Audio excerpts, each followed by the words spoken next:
When it began to rain on November 2nd, 1927, no one along the river had any idea 9 inches of rain would fall in 2 days. Life in Vermont was about to change forever.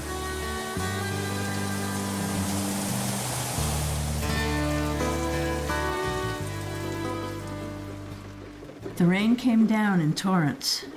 It drummed so loudly on the roof we couldn't talk.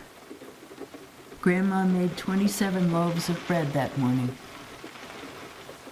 When Grandpa came in for lunch, he poured a quart of water out of each boot. "I've never seen the river rise so fast," he said. "I think we'd best get up to the new house." For once, Grandma didn't argue.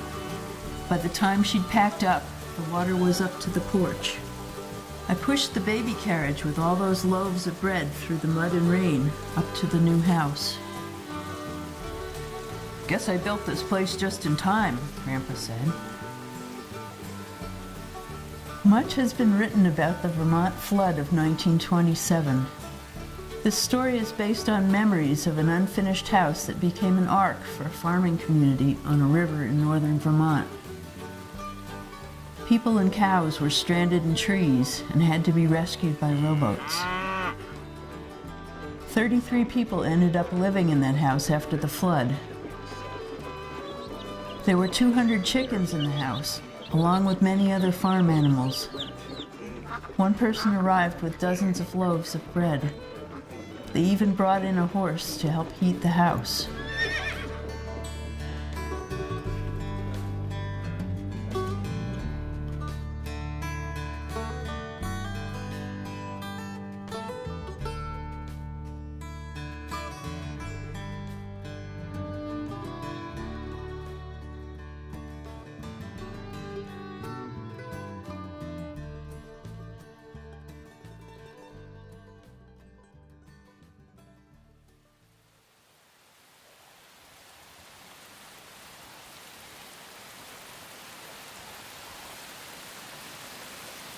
Emergency officials say at least 22 people have died across 8 states as a result of Hurricane Irene. The large storm spanned more than 500 miles.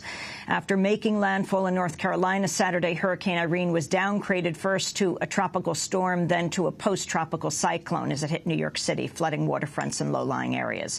Up to 4 million people from North Carolina to Maine remain without electricity. Authorities say it could take more than a week to restore all the power. Meanwhile, in Vermont, Tropical Storm Irene dropped heavy rains late on Sunday, causing flash floods, forcing hundreds of evacuations, leaving 40,000 to 50,000 people without power. It's becoming Vermont's worst natural disaster since the Great Flood of 1927. At least one person has died in the storm. Hundreds of roads statewide are closed. Thousands of homes and businesses suffered serious damage from flooding. Vermont Governor Peter Malsin says the flooding in Windham and Bennington counties is, quote, catastrophic. We turn right now to Governor Malsin. Tell us what has happened to your state.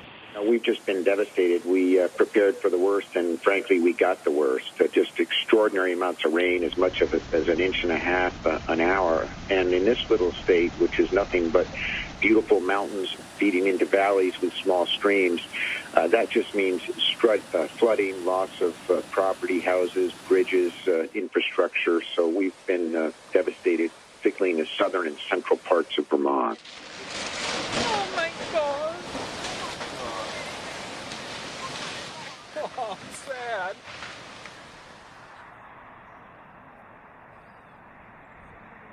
Sunday morning, we were up to the fair. And my daughter called and said, "It's raining hard down here, Papa. You should get home." So we came home. We had no idea what was going above us until we looked at that river and saw it that high and started to back up from the brook back towards our garage. And that's when we knew we were in big trouble. I had to leave the house because the water was getting too high. The library sign came by and I jumped on it and went across from here to the other side so I could get out. My wife was standing over there yelling and screaming and hollering, and but I made it. I got to just stop right here for a second and throw this in. I am absolutely heartbroken at what I'm seeing right now coming in out of Vermont. I can't believe these pictures. I mean, this entire state is almost underwater. We knew the thing was coming, and like everybody, we were prepared for the wind event. We knew rain was coming too, but I don't think anyone heard 10 inches of rain. You know I didn't hear 10 inches of rain. All of a sudden, we saw the water turning very brown, and it was coming rapidly. And then we knew that the Ottaquechee River was in trouble.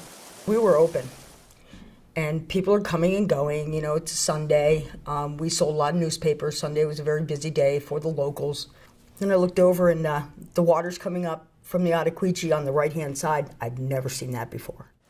So I went back in, I looked at everybody, I said, we're shutting down now. It's time to go. Shut off the equipment, lock the doors, we're leaving. And I swear, I was probably the last car that went over that bridge. People were being cautious, and we decided, let's go check on the bridge, like everyone else. 3 of us drove to the covered bridge in Quechee about 1 o'clock, 2 o'clock, and at the time the bridge was open, the water was very high. 20 minutes after we got there, maybe a half hour, the first propane tanks started coming down. And sure enough, then we started seeing 3, 4, and then we lost count. These were large. These aren't little family tanks. These are 16 feet, 12 feet. And they were coming down in large numbers, bouncing off trees, and then going over the falls under the bridge. And the police came shortly thereafter and moved everyone off the bridge. But as we left the bridge, having been there maybe not much over a half hour, I looked back at the cement wall, and I noticed that since we'd been there, the water was up 6 or 8 feet in 20 minutes. It was coming up fast. And the water started to go into the businesses, Simon Pierce, and then explosions of steam coming out everywhere, and walls started to go, siding peel, doors coming off the buildings. The devastation was evident. The smell of propane was evident everywhere. Propane like you didn't want to light a match. And I looked across at Simon Pierce, and I thought, did I just see what I thought? I saw the water rise. Never in my life have I seen water go up 2 or 3 feet in a matter of like 2 or 3 minutes while I was standing there. And I thought, this is what they mean by flash flooding. I mean, we have bridges that I've been across dozens of times in my life in Quechee, Vermont, that are just being washed away. I can't believe what I'm seeing right now out of my home state.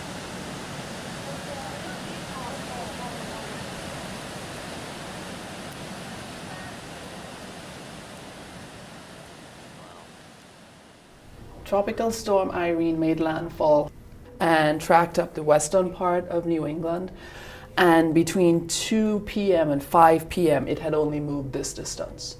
So a 3-hour time frame that it pretty much sat over the southern part of Vermont here. And we're talking about within anywhere between 30 minutes and 3 hours that a lot of that rainfall produced a lot of the record flash flooding that you saw in the southern part of Vermont. Irene, in many ways, was very unusual. Relative to the 1927 flood, they both got on average of about 8 to 10 inches of precipitation. For Hurricane Irene, that precipitation fell primarily within about a 12-hour window. The eye of the hurricane came up the Connecticut River Valley, and generally what we see for hurricanes is that the greatest amount of precipitation and the highest intensity of precipitation occurs in the west and northwestern portion of the hurricane.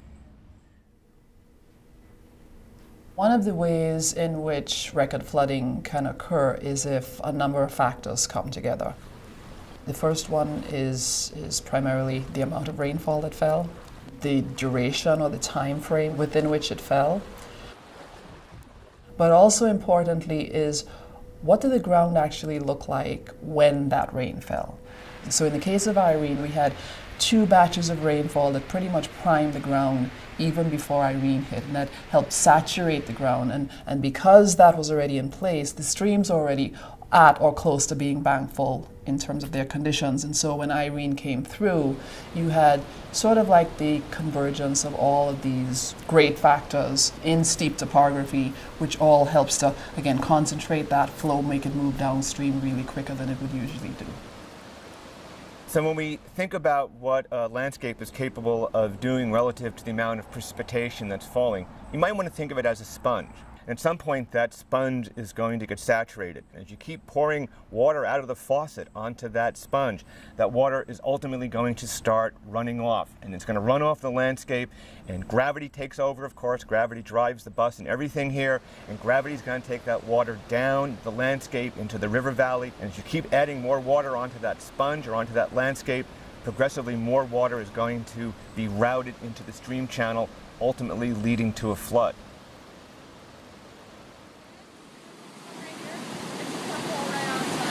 Listen to it.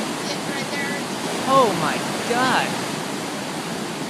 It was mind-boggling to see areas where you had a whole hillside go into the river because of that force. The outside bend of a river where the water velocity is the greatest. Oh my God, somebody's bridge. Oh my God. To see some of the debris that were going down the river and what that was doing, and some of our bridges that got badly damaged because of that debris, and never thinking that we would have this kind of a problem.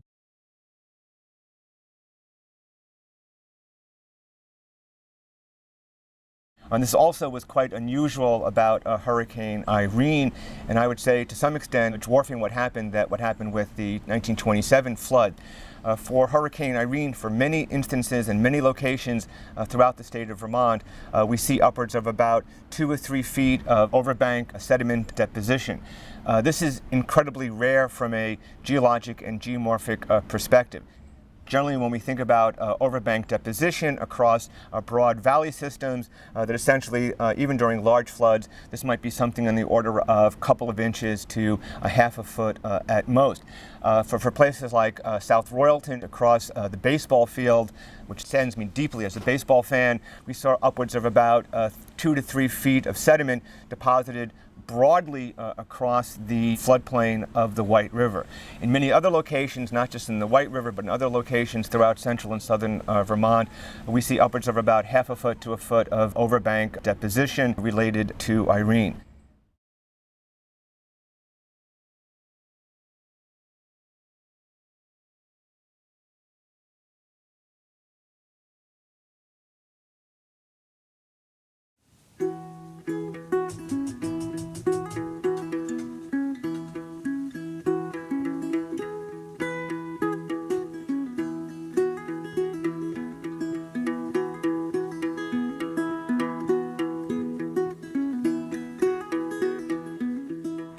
Well, we jumped on it the very next morning.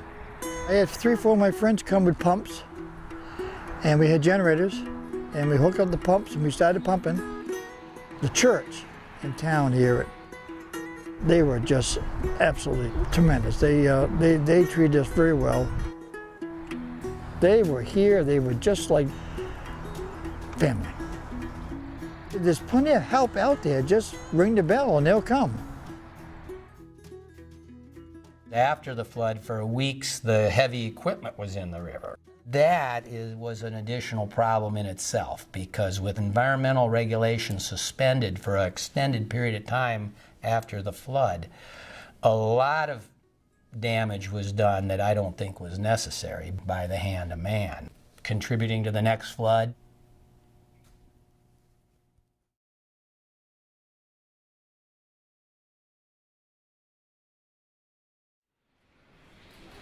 If you want one physical fact to understand this century, it's simply that warm air holds more water vapor than cold. The atmosphere is 5% wetter on average than it was 40 years ago. Even before Irene, it was clear that things were very different here. I've always found the easiest public officials to talk about global warming with work in municipal departments of public works. They spent the last decade trading out small culverts for bigger ones because the old book, the old rules of thumb no longer apply. For us, Irene was the defining moment. It saw the greatest rainfall in the state's history, 11.23 inches recorded in Mendon. Now, if any place should have been able to cope with all that rain, it should have been Vermont. From now on, we need to know that Irene is what nature is capable of producing for us.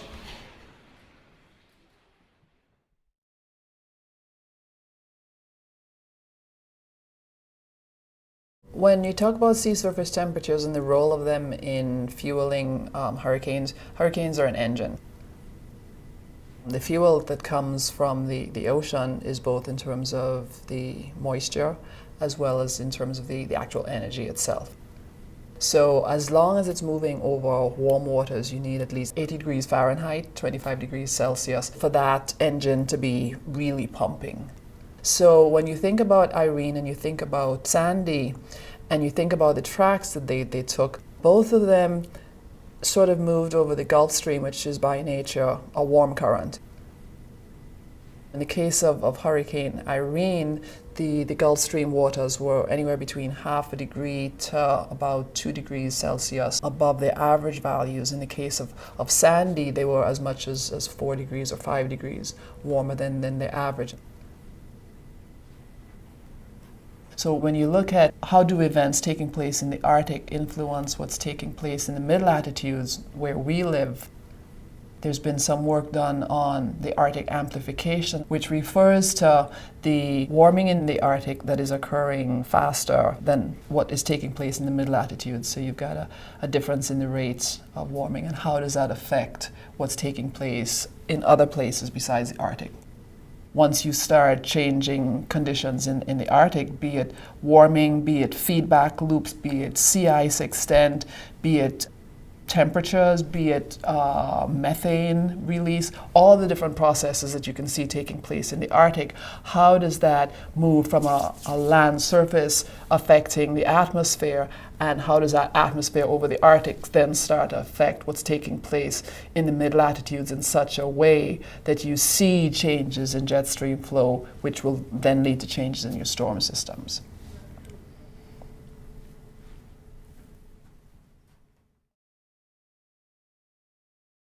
And as you know, with weather patterns and the warming of the oceans and everything else, this is going to be more frequent. And we really have to take a hard look at how we permit and zone in different towns. It's a tough issue when people have farms that have been in the family for 300-400 years, and to see this kind of thing happen.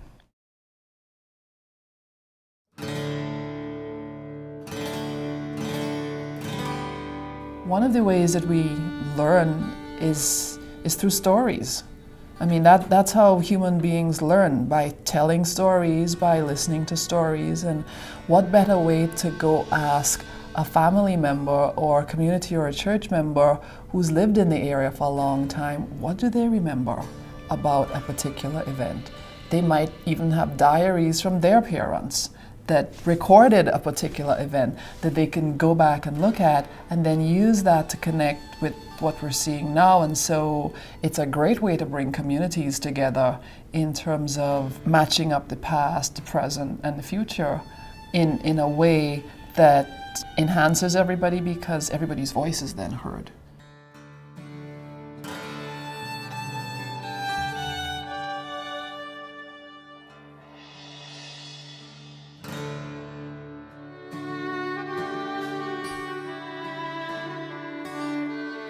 We just could not believe the volume of water. I've seen rain, I've seen storms, but we were like, where is this water coming from? Some people say we've got flood control, but not to the extent that could really save a lot of houses and homes. We've really got to think about the high ground.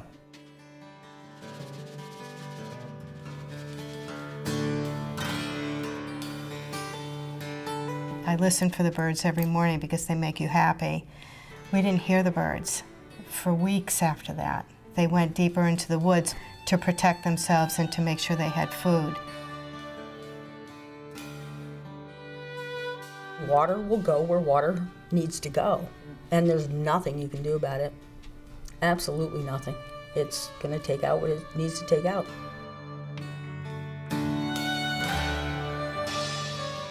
You know something? I keep kicking myself in the fanny. You don't cry over spilt milk. It's gone. Pick yourself up and go ahead. That's what Vermont is about. You've got to say goodnight, Irene, and get rid of her and go on with your life. We are Vermonters. We don't ask for nothing, we don't get nothing, but we have a lot.